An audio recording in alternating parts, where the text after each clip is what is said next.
Terus ibu ini juga punya keyakinan bahwa besok ketika saya udah meninggal pasti saya masuk ke surga, karena saya selalu mengerjakan ibadah saya secara rajin, gak pernah ada yang terlambat gitu teman-teman, gak ada yang terlewat gitu.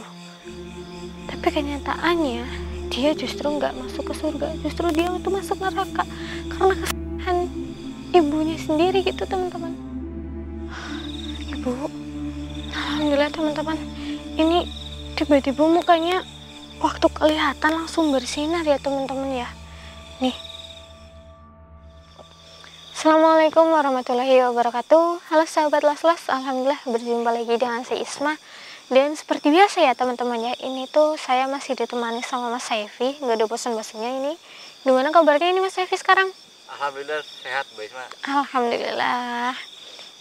Astagfirullahaladzim. Ini kok dari tadi kita dengar suara kayak wanita minta tolong ya Mas ya? Iya Mbak Isma. Iya nih. Ini saya baru nyapa teman-teman ya. Ini saya udah dengar lagi teriakan wanita minta tolong. Tapi tadi dari perjalanan saya sama Mas Saifi sampai kita opening di sini, itu kita nggak kayak menjumpai wanita lain ya Mas Saifi ya, ataupun orang lain di sini gitu teman-teman.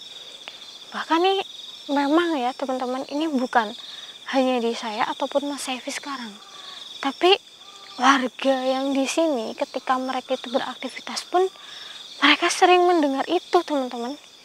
Dan ini ada yang bilang ya teman-teman ya, pernah ada yang menjumpai seorang wanita, tapi hanya sekilas. Ini katanya ininya itu kayak hitam semua gitu loh teman-teman.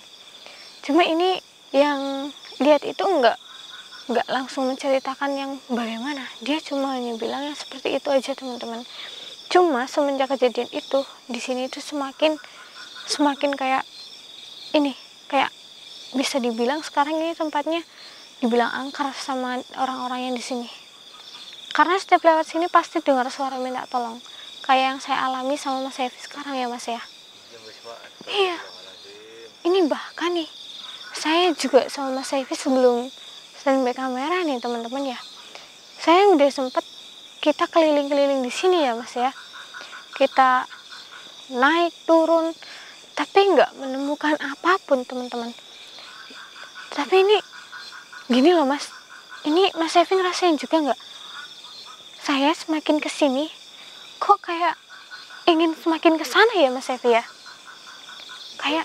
Kayak ini loh teman-teman, yang saya rasakan tuh di sana ada sesuatu. Kita langsung ke sana aja nih Mas Saifi.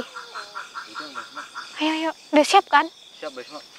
Belum capek kan? Soalnya kita belum menemukan jawaban apapun di sini. Tenang aja Mbak Isma. Oke, mantap. Ayo bismillahirrahmanirrahim. Ayo teman-teman.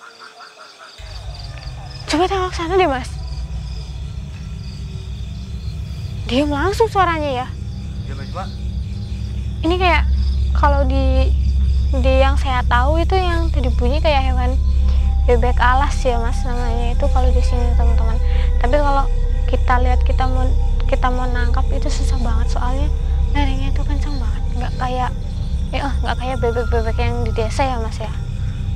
Ya, dan setiap kali kita sorotin pakai senter pasti suaranya langsung hilang teman-teman. Kita turun lagi Mas. Tapi hati-hati ini kayaknya. Bismillahirrahmanirrahim. Assalamualaikum. Mas saya bantu gak Mas? Izin, ini ada ini tuh. Astagfirullahaladzim. Astagfirullahaladzim. Mas depan Mas. Mas depan Mas. Astagfirullahaladzim. Allahu Akbar.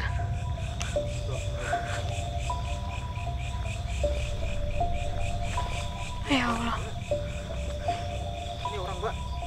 Bukan Mas Saifi. Ini bukan orang. Ini bukan orang. Bismillahirrahmanirrahim.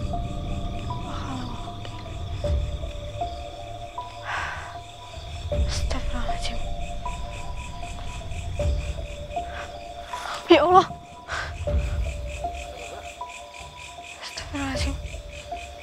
Dia nggak sendiri Mas.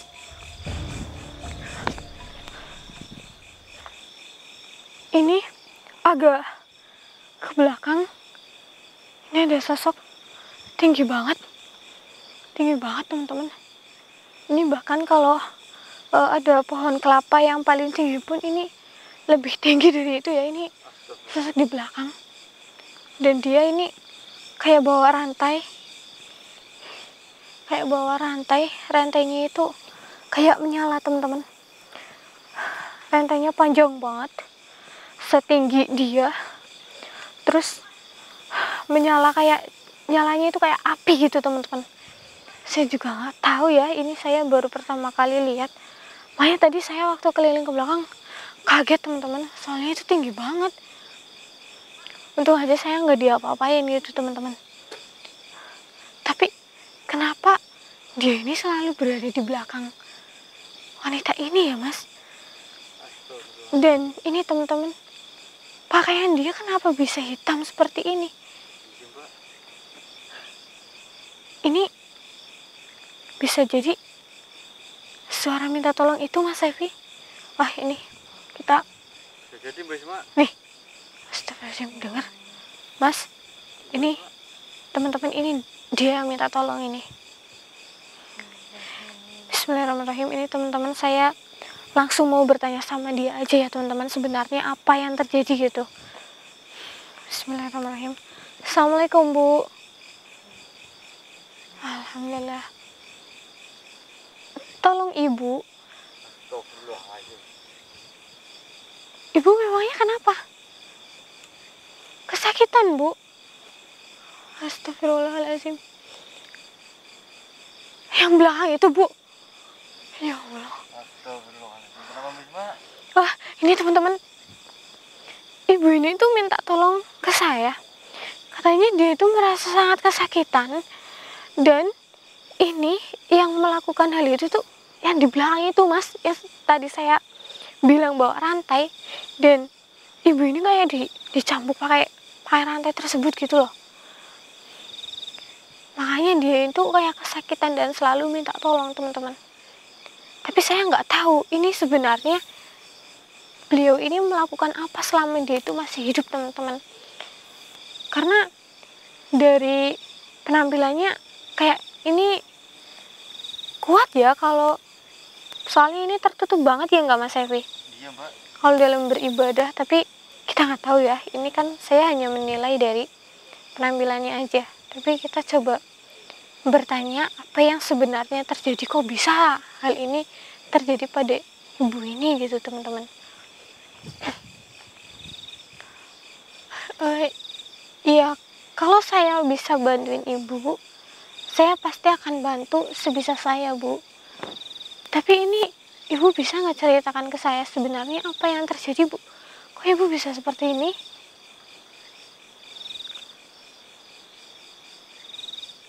Itu setiap malam ibu melakukan hal itu. Nggak pernah ini terlewatkan satu hari pun. Kecuali ibu datang bulan. Oh iya Bu. Tapi kenapa ibu kok bisa? Nah iya itu kenapa Bu? Astagfirullahaladzim. Ini sebelumnya ibu ada usaha gitu Bu. Oh. Tapi Bu nggak pernah berbagi gitu ya Bu? Astagfirullahaladzim Bu. Itu semua kayak sia-sia Bu. Aduh, ini miris banget ya teman-teman ya. Jadi sebenarnya ibu ini itu dulu waktu dia masih hidup, dia ini nggak pernah ini loh teman-teman, nggak pernah telat melakukan kewajibannya. Bahkan dia ini selalu rajin, setiap malam pasti dia bangun, entah jam 2, jam 3 dia bangun untuk melakukan sholat tahajud gitu teman-teman. Dan itu ia lakukan setiap malam, nggak pernah satu hari pun ada yang terlewat. Kecuali kalau ibu ini itu sedang mengalami datang bulan, baru dia nggak ini gitu teman-teman. Tetapi dia ini kayak mendapat siksaan. Bukan kalau misalkan kita udah rajin, kita kan seharusnya masuk surga gitu ya, yang dibilang sama ibu ini gitu teman-teman. Tetapi ternyata dia itu nggak masuk ke surga teman-teman, justru dia ini malah disiksa gitu.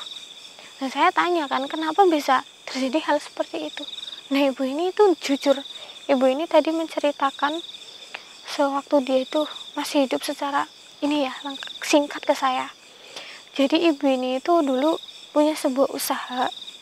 Nah usaha itu kayak usaha sembako gitu teman-teman, tapi di situ itu udah kayak terkenal banget, bahkan dari berbagai desa pasti belanjanya itu ke ibu ini gitu teman-teman.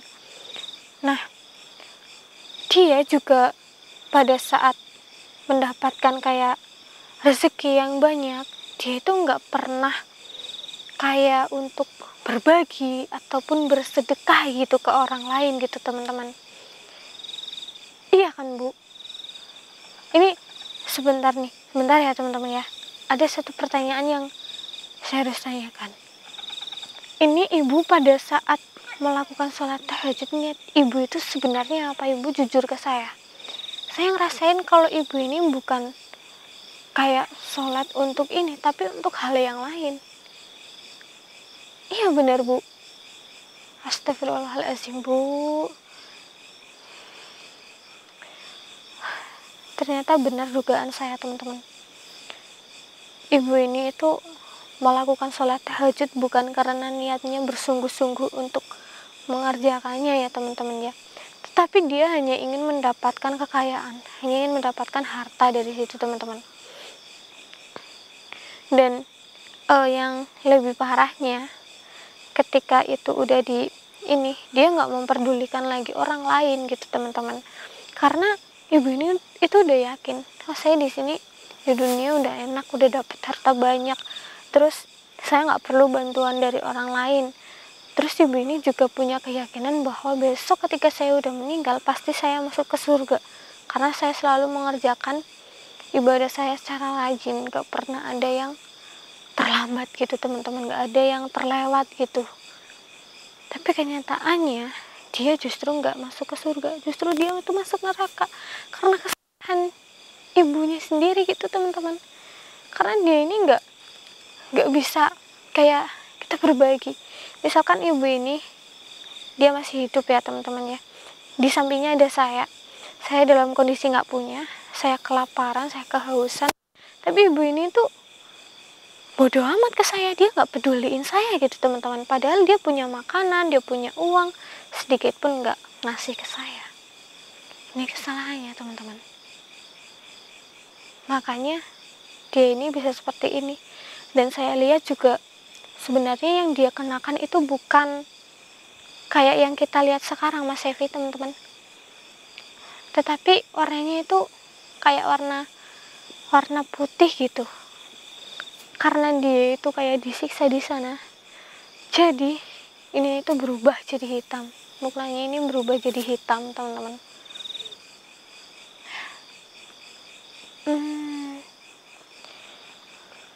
Iya Bu. Duh. Tapi ini memang udah, iya Bu, jadi saya nggak bisa bantuin banyak tentang ini Bu. Oh, kalau itu insya Allah saya bisa, soalnya saya ketika mau penelusuran pasti saya selalu bawa mukna. Iya. Mas Evi. Iya, Mbak Isma. Mas Evi bawa tas saya kan yang saya titipin itu. Iya, iya. Nah dibuka, di dalam itu ada mukna. Oh ya udah, saya ambil Mbak Isma. Iya, buka aja Mas.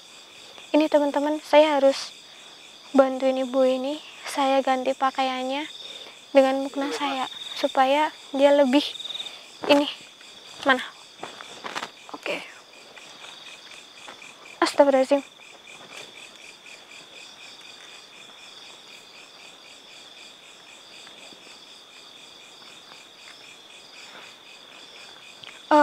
Mohon maaf ya teman-teman ya, ini mungkin nanti akan saya minta tolong untuk di sensor ya Mas Evi ya, nanti kalau misalkan mau di upload gitu, soalnya ini saya mengganti pakaiannya gitu teman-teman. Bismillahirrahmanirrahim.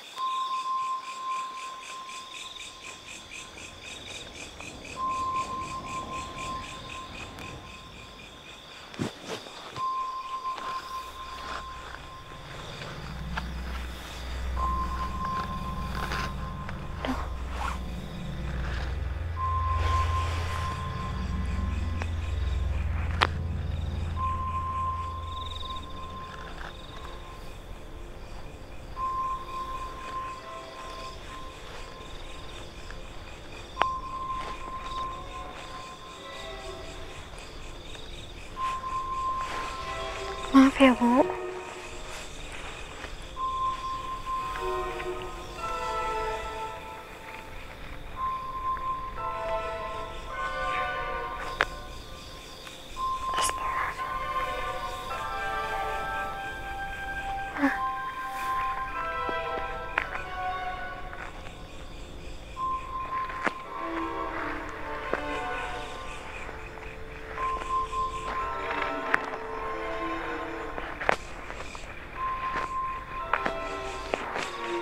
Mas, ini saya minta tolong dulu, Mas.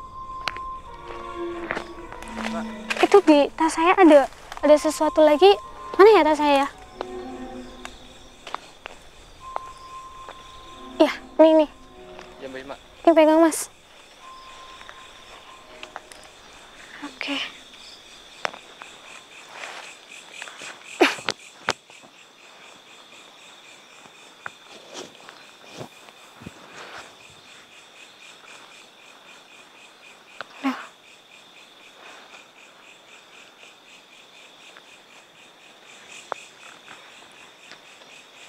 Ini saya cuma bawa mukena ini aja, Bu. Tapi biar ibu itu agak sedikit diringankan, saya berikan kepada ibu ya, Bu.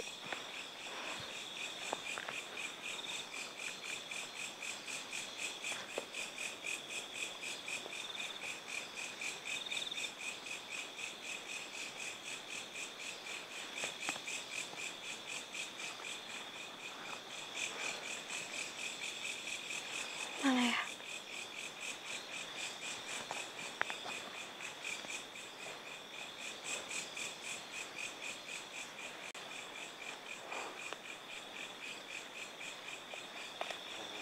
Halo Mas Evi. Ibunya tinggi banget. Saya agak sedikit kesusahan, teman-teman.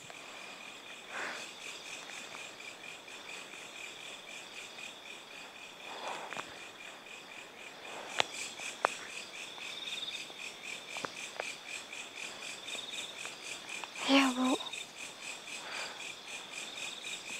Iya, Bu. Sama-sama, Bu. Ini, Bu.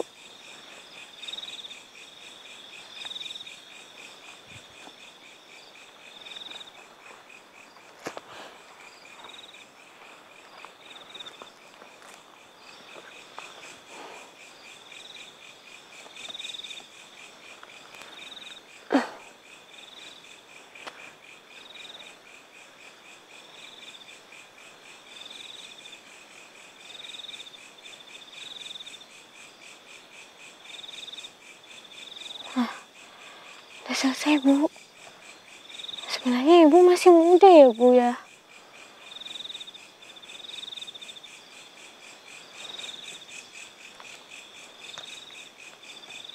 Mukanya bersinar setelah kita ganti, Mas Evi. Iya.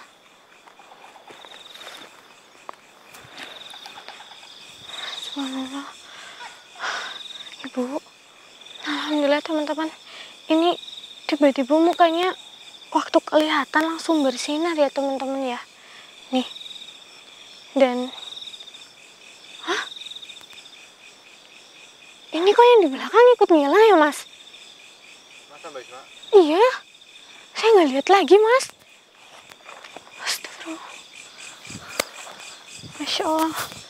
Subhanallah. Iya, Bu. Iya. Ya alhamdulillah ini Mas Evi. Ternyata ibu ini hanya meminta untuk digantikan aja pakaiannya gitu. Tapi ternyata memang betul teman-teman. Ini tiba-tiba mukanya ibu ini itu langsung bersinar, dan yang di belakang yang tadi tinggi banget itu tiba-tiba nggak ada teman-teman. Udah waktunya, Bu. Iya, Bu. Iya, Bu, silahkan, Bu. Ini Mas Evi, tadi ibu ini bilang katanya ini sekarang ini udah waktunya saya untuk kembali kepadanya gitu teman-teman. Jadi kita doakan aja ibu ini ya teman-teman. Kita kirim Al-Fatihah bareng-bareng untuk ibu ini. Bismillahirrahmanirrahim. Alhamdulillahirrahmanirrahim. Allahumma maliki yaumiddin.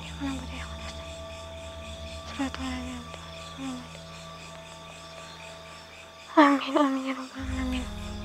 Alhamdulillah Mas. Masya Allah mas, kok baru mas? Wis mak. Subhanallah. Ya Allah. Ternyata ini juga memberikan hal yang baik juga ya teman-teman ya. Dan ini buat pelajaran kita juga ya teman-teman ya. Ketika kita mengerjakan sesuatu, kita harus berniat yang ikhlas gitu, tanpa kita harus mementingkan dunia kita gitu teman-teman. Kita boleh meminta diperbanyak rezekinya ataupun bahkan yang lainnya, tapi kita harus ingat bahwa kita di dunia ini juga harus saling tolong menolong ya teman-teman ya. Oke, ini Mas Sevi, kita sebaiknya langsung balik dulu, tapi lain kali kita lanjut ke sana ya Mas ya. Iya, ini kalau kita lanjut sekarang itu nggak mungkin, tapi saya rasain di sebelah sini tuh ada sesuatu. Jadi sekarang saya sama Mas Sevi pamit dulu ya teman-teman ya, dan ingat kita ambil pelajaran dari yang tadi. Ini kita pamit undur diri, apabila ada kesalahan mohon dimaafkan. Assalamualaikum warahmatullahi wabarakatuh. Ayo Mas.